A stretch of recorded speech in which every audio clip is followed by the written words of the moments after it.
Forex Sensei.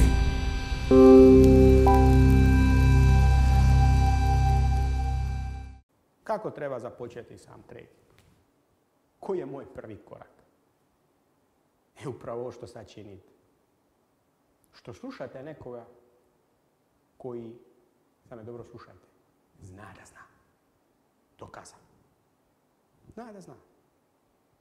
Ima ogromnu želju i volju da upravo na vas prenese one elemente i one tajne kojih malo ljudi na ovom svijetu zna.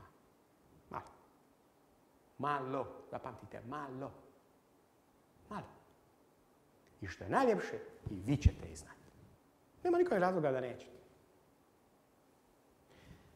Jednom prilikom sam rekao nešto što danas slušamo, shvatit ćemo tek za 1 godinu i po 2 dana. Jesam. To je točno. Zato što mi treba iskustvo za to. Treba iskustvo za to. Da. Nešto što danas slušamo, što ćemo slušati još vremena i vremena, ćemo tek nakon nekog vremena shvatiti i razumjeti. Zašto? Zato što nam treba iskustvo. Svaki čovjek kaže, kako? Škola. Platio sam školu.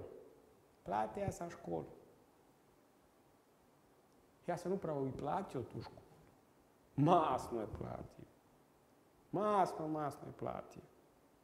Zašto?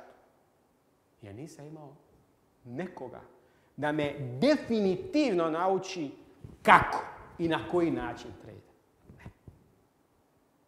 A vjerujte mi, pokazat ću. Sva moguća literatura ovoga svijeta, CD-i, DVD-i, razni materijali koji postoje, kupljeni su. Da. Kupljeni su, naručeni su. Svi.